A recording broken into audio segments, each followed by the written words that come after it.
तो अब आपका आगे होगा सर्कुलेटरी सिस्टम यानी कि परिसंचरण तंत्र।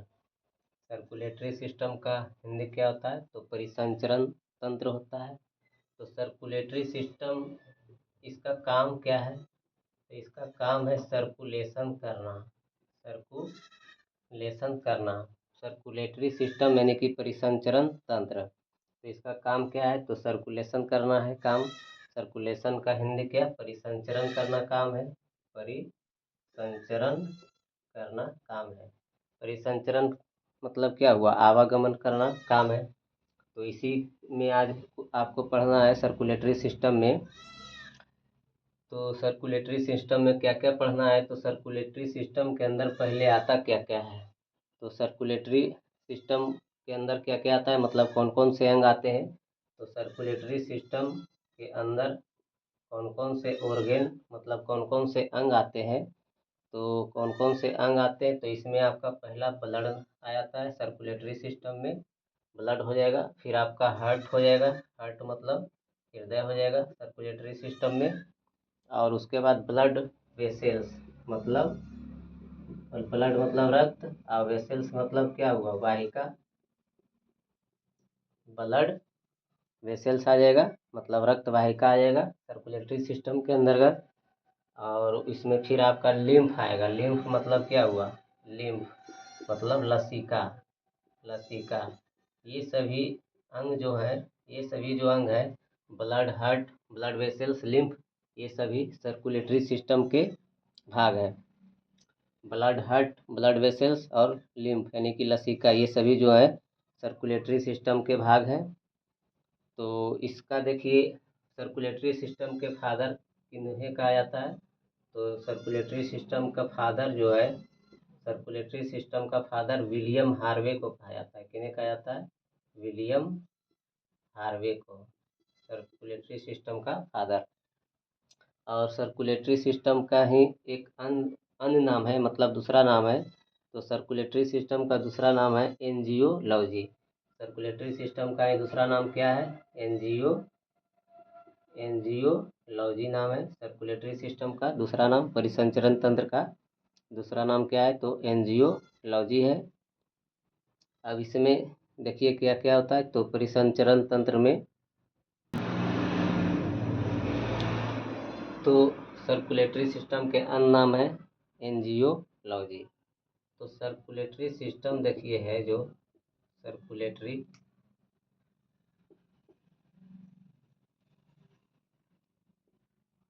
सर्कुलेटरी सिस्टम सर्कुलेटरी सिस्टम मुख्यतः दो भाग में बांटा गया है। कितने भाग में? तो सर्कुलेटरी सिस्टम जो है दो भाग में बांटा गया है। एक है close, close C S. C S मतलब क्या हुआ? सर्कुलेटरी सिस्टम शॉर्ट फॉर्म में लिखे सी एस। तो सी एस का मतलब circulatory system, close C S मतलब क्लोज सर्कुलेटरी सिस्टम। और एक होता है open C S. Open C S मतलब open circulatory system. C S मतलब सर्कुलेटरी सिस्टम।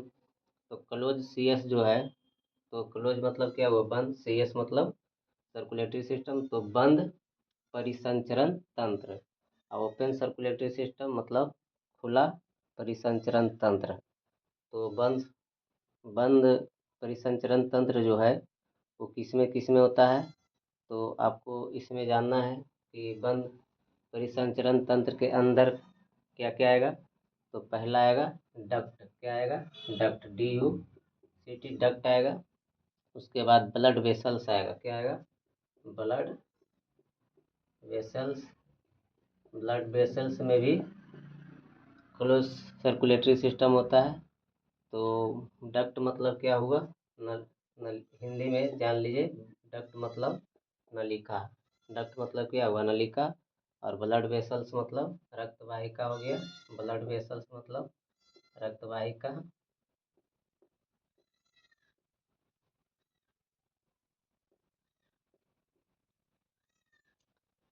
तो क्लोज सर्कुलेटरी सिस्टम के अंतर्गत डक्ट आता है मतलब नलिका आता है, और ब्लड वेसल्स आता है मतलब रक्त वाहिका आता है। तो ये होता है किस में क्लोज सर्कुलेटरी सिस्टम। तो होता है किस में, तो आपका देखिए फिश में होता है, यानी कि मछली में होगा क्लोज सर्कुलेटरी सिस्टम।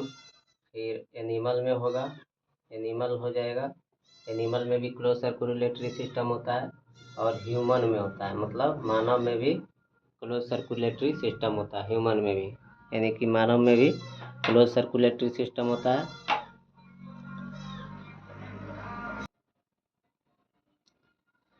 तो क्लोज सर्कुलेटरी सिस्टम में बता दिए थे क्या कि डक्ट आता है और ब्लड वेसल्स आता है, मतलब नलिका और रक्तवाहिका।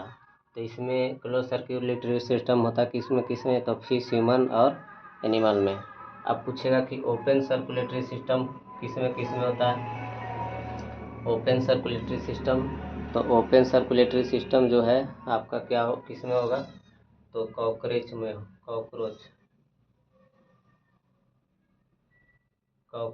में होता है ओपन सर्कुलेटरी सिस्टम। और स्नेल मतलब घोंघा में, और कॉकरोच मतलब तिलचट्टा में। फिर आपका कीड़ा में होता है, यानी कि इंसेक्ट में होता है ओपन सर्कुलेटरी सिस्टम, कीड़ा में। और उसके बाद करेब मतलब क्या होता है, केकड़ा में भी आपका होगा ओपन सर्कुलेटरी सिस्टम। और स्पाइडर और फिर बटरफ्लाई, ये सभी में क्या होता है, ओपन सर्कुलेटरी सिस्टम। और फिश, ह्यूमन और एनिमल में होता है क्लोज सर्कुलेटरी सिस्टम। अब सर्कुलेटरी सिस्टम में सबसे पहले हम लोग पढ़ेंगे ह्यूमन ब्लड। सर्कुलेटरी सिस्टम यानी कि परिसंचरण तंत्र में सबसे पहले पढ़ेंगे ह्यूमन ब्लड, यानी कि मानव रक्त। तो मानव रक्त के अध्ययन, ह्यूमन ब्लड जो है उसके अध्ययन को क्या कहा जाता है, तो हेमेटोलॉजी कहा जाता है, अध्ययन को हेमेटोलॉजी। मानव रक्त के अध्ययन को क्या कहते हैं, तो हेमेटोलॉजी कहते हैं। और इसका जो डॉक्टर होता है, मानव रक्त के जो डॉक्टर होते हैं, मतलब ये जो डॉक्टर डिग्री लेकर अपना बनते हैं, तो उन्हें कहा जाता है हेमेटोलॉजिस्ट। ह्यूमन ब्लड के डॉक्टर को कहा जाता है हेमेटोलॉजिस्ट कहा जाता है। ह्यूमन ब्लड के डॉक्टर को हेमेटोलॉजिस्ट कहा जाता है। और ब्लड क्या है, तो लिक्विड सर्कुलेटरी ऑर्गेन है। ब्लड क्या है, तो लिक्विड सर्कुलेटरी ऑर्गेन है, मतलब हिंदी में हम कह सकते हैं तरल परिसंचरण अंग है, तरल परिसंचरित अंग है। ब्लड क्या है, लिक्विड सर्कुलेटरी ऑर्गन, मतलब तरल परिसंचरित अंग है। और इसके बाद ब्लड को क्या कहा जाता है, लिक्विड कनेक्टिव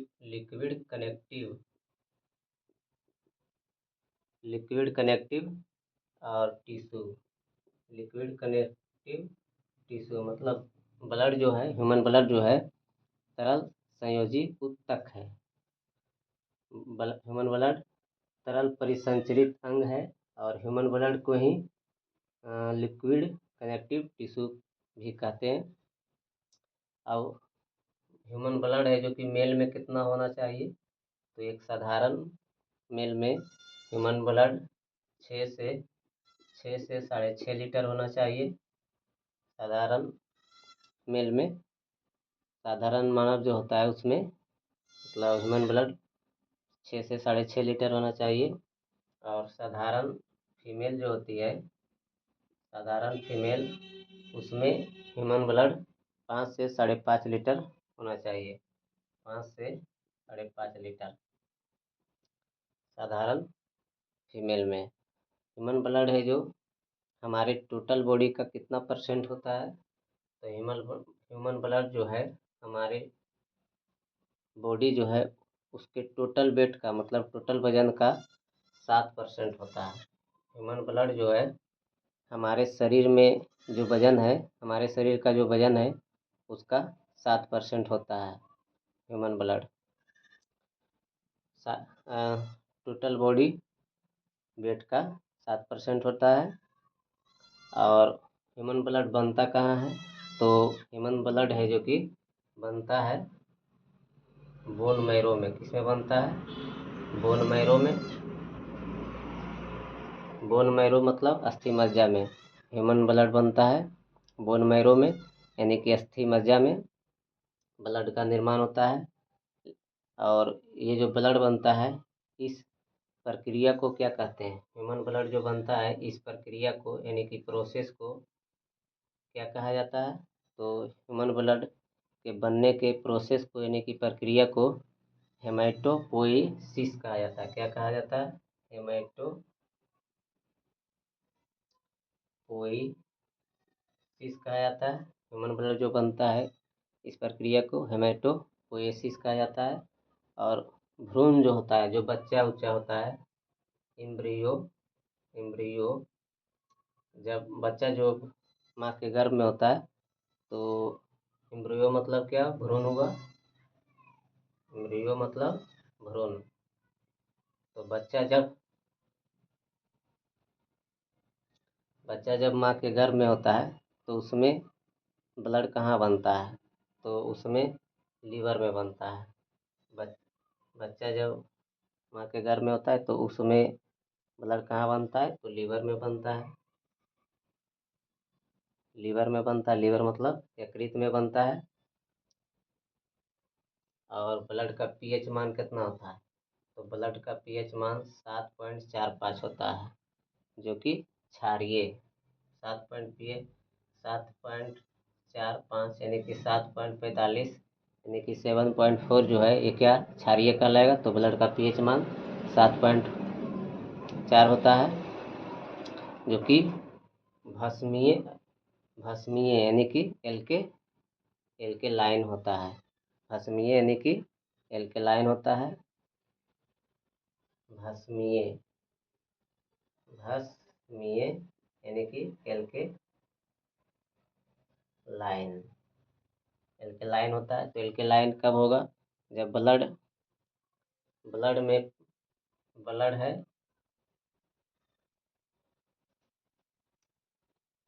ब्लड है और यदि जो ब्लड में पानी की मात्रा बढ़ जाए, पानी की मात्रा बढ़ जाए, ब्लड में यदि पानी की मात्रा बढ़ा देते हैं, तो क्या होगा? इसका पीएच मान, तो ब्लड में अगर जो पानी की मात्रा बढ़ाएंगे, तो क्या होगा कि उसका पीएच मान है जो कि और कम होगा। मतलब उसका क्षारीयता है जो कि और कम होगा। तो पीएच मान जो है क्या होगा? डिक्रीज होगा। डिक्रीज मतलब घटेगा पीएच मान। इसीलिए इसको भस्मीय यानी कि एल्केलाइन कहा जाता है। क्योंकि ब्लड में अगर जो पानी मिलाएंगे तो मिल भी जाएगा, और मिल तो जाएगा, लेकिन इसका पीएच मान घट जाएगा। इसीलिए इसको भस्मीय यानी कि एल्केलाइन कहा जाता है। और ब्लड का टेम्परेचर कितना होना चाहिए? तो ब्लड का टेम्परेचर, ब्लड जो है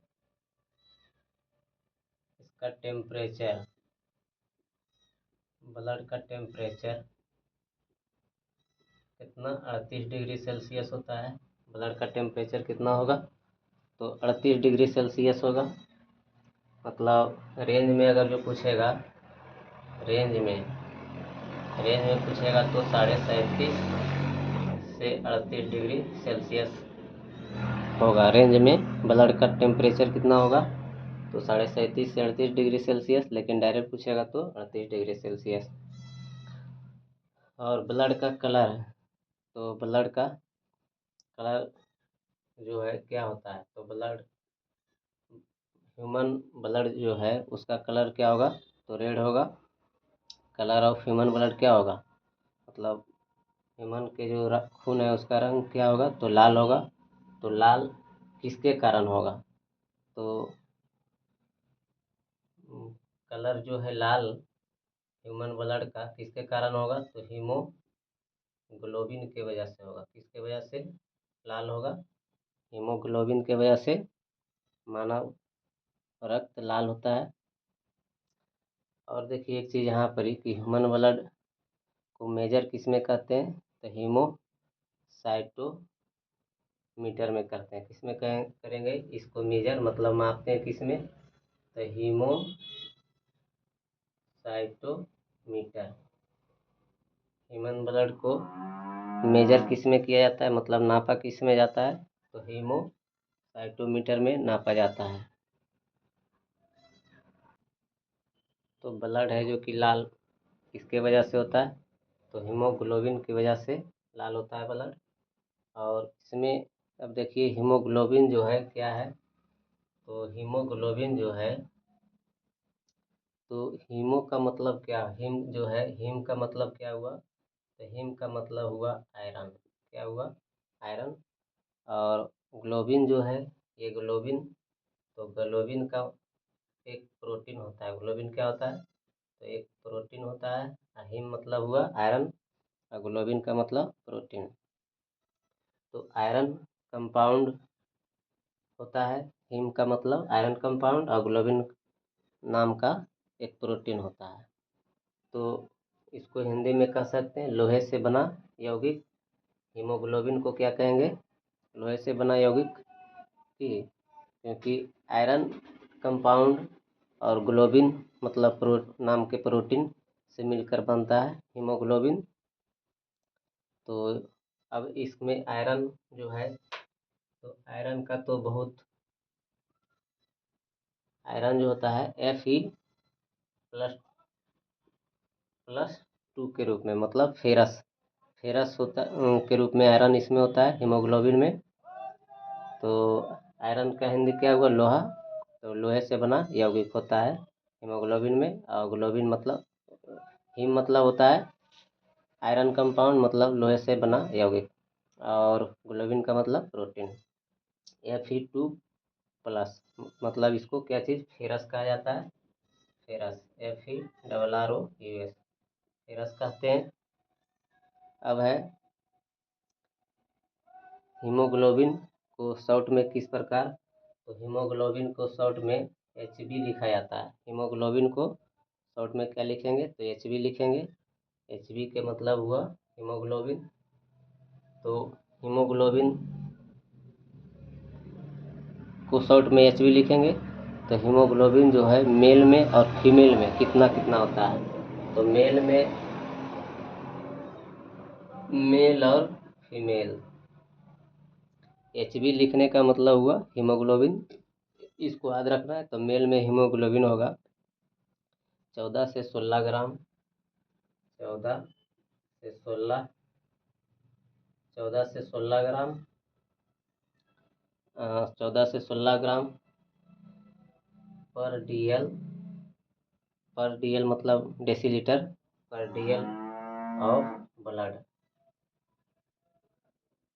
मतलब जो मानव में ब्लड होगा उसका 14 से 16 ग्राम पर डेसीलीटर होगा, और मेल में। और यही अगर जो फीमेल में पूछेगा तो 10 से 12 ग्राम होगा, 10 से 12 ग्राम पर डेसीलीटर ऑफ ब्लड। जितना भी ब्लड रहेगा फीमेल में, उसका 10 से 12 ग्राम पर डेसीलीटर हीमोग्लोबिन होगा। और जितना भी ब्लड रहेगा मेल में, उसका 14 से 16 ग्राम पर डेसीलीटर होगा हीमोग्लोबिन। ब्लड का 14 से 16 ग्राम पर डेसीलीटर होगा मेल में हीमोग्लोबिन, और ब्लड का 10 से 12 ग्राम पर डेसीलीटर होगा हीमोग्लोबिन फीमेल में। अब है नोट में एक चीज़, नोट में याद रखना है कि कॉकरोच जो होता है, कॉकरोच, तो कॉकरोच का ब्लड जो है वाइट होता है। कॉकरोच का ब्लड वाइट होगा। तो वाइट किसके वजह से होगा, तो हीमोलिम्फ के वजह से होगा। किसके वजह से होगा, कॉकरोच का ब्लड है जो कि हीमोलिम्फ, कॉकरोच का ब्लड हीमोलिम्फ की वजह से वाइट होगा। और ऑक्टोपस जो है उसका ब्लड ब्लू होता है, मतलब नीला होता है। तो ऑक्टोपस जो है, ऑक्टोपस इसका ब्लड क्या नीला होता है, यानी कि ब्लू होता है। तो ब्लू इसका ब्लड किस वजह से होता है, तो हीमोसाइनिन की वजह से होता है। ऑक्टोपस का ब्लड हीमोसाइनिन की वजह से नीला होता है। अब हीमोसाइनिन की वजह से ऑक्टोपस का ब्लड नीला होता है, और हीमोलिम्फ की वजह से कॉकरोच का ब्लड वाइट होता है। ये नोट में आपको याद रखना है। अब है पढ़ना है ह्यूमन ब्लड। तो ह्यूमन ब्लड में देखिए दो भाग होता है। तो एक होता है ह्यूमन ब्लड के दो भाग हैं।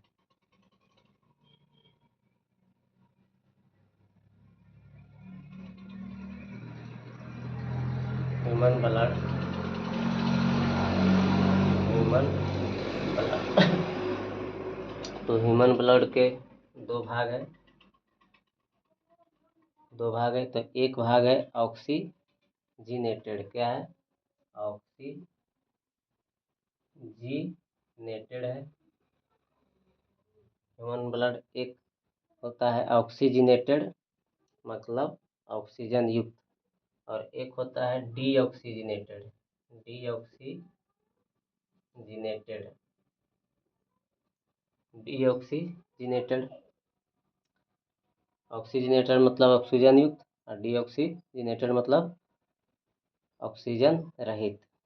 तो ऑक्सीजनेटेड जो होगा उसमें ऑक्सीजन की मात्रा ज़्यादा होगा, ऑक्सीजन की मात्रा ज़्यादा होगा, और कार्बन डाइऑक्साइड जो रहेगा, कार्बन डाइऑक्साइड की मात्रा कम होगा ऑक्सीजनेटेड ब्लड में। और डीऑक्सीजनेटेड ब्लड जो होगा उसमें ऑक्सीजन की मात्रा कम होगा और कार्बन डाइऑक्साइड की मात्रा ज़्यादा होगा। तो ऑक्सीजनेटेड ब्लड को प्योर ब्लड कहा जाता है। ऑक्सीजनेटेड ऑक्सीजनेटेड ब्लड जो होता है इसको प्योर ब्लड कहते हैं। ऑक्सीजनेटेड ब्लड को प्योर ब्लड मतलब शुद्ध ब्लड कहते हैं। इसका कलर जो है, ऑक्सीजनेटेड ब्लड का कलर जो है रेड होता है। क्या होता है, रेड होता है, यानी कि लाल होता है। और डीऑक्सीजनेटेड ब्लड जो है इसको इम्प्योर ब्लड कहते हैं। क्या कहते हैं, इम्प्योर ब्लड। इम्प्योर ब्लड मतलब अशुद्ध रक्त, और प्योर ब्लड मतलब शुद्ध रक्त। तो इसका जो है डीऑक्सीजनेटेड ब्लड, इसका कलर ब्लू होता है, क्योंकि इसमें कार्बन डाइऑक्साइड की मात्रा अधिक होता है। और कार्बन डाइऑक्साइड की मात्रा अधिक होता है, इसी कारण इसका ब्लड ब्लू होता है। और यदि जो कभी कभी ब्लू मतलब ऑप्शन में नहीं रहे तो डार्क ब्लू भी कह सकते हैं। डार्क डीऑक्सीजनेटेड ब्लड जो है उसका कलर डार्क ब्लू होता है। ब्लू भी कहें या डार्क ब्लू भी कह सकते हैं। अब है आगे जर्म लेयर। तो जर्म लेयर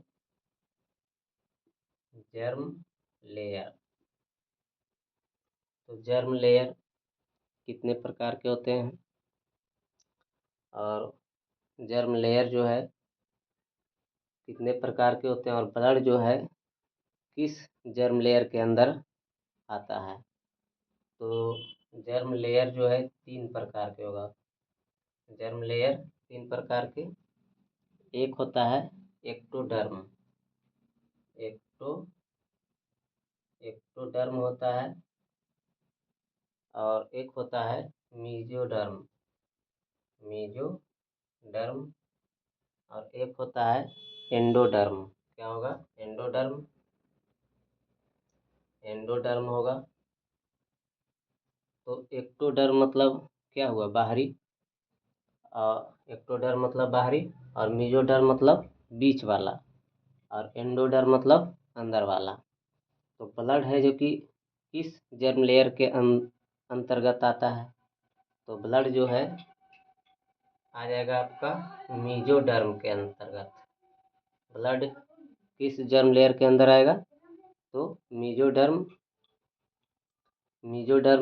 जर्म लेयर के अंदर आएगा ब्लड। मतलब हम लोग कह सकते हैं blood is a mesodermal organ. क्या कह सकते हैं? Blood is a mesodermal organ. तो ब्लड जो है किस जर्म लेयर के अंतर्गत आता है? तो मीजोडर्म के अंतर्गत आता है। तो मतलब हम लोग कह सकते हैं कि blood is a mesodermal organ. क्या कह सकते हैं? ब्लड जो है, ब्लड इज ए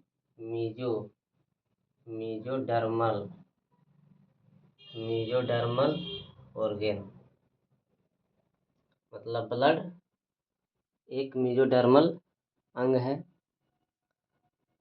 तो जर्म लेयर तो 3 प्रकार के होता है, एक्टोडर्म, मेसोडर्म और एंडोडर्म। एक्टोडर्म मतलब बाहरी, मेसोडर्म मतलब बीच में, एंडोडर्म मतलब अंदर वाला। तो ब्लड है जो कि मेसोडर्मल ऑर्गन है। तो मेसोडर्मल अंग है। अब है कि एक्टोडर्म के अंतर्गत क्या क्या आता है, मेसोडर्म के अंतर्गत क्या क्या आता है और एंडोडर्म के अंतर्गत क्या क्या आता है, इसकी पूरी डिटेल से तो हम लोग आगे पढ़ेंगे।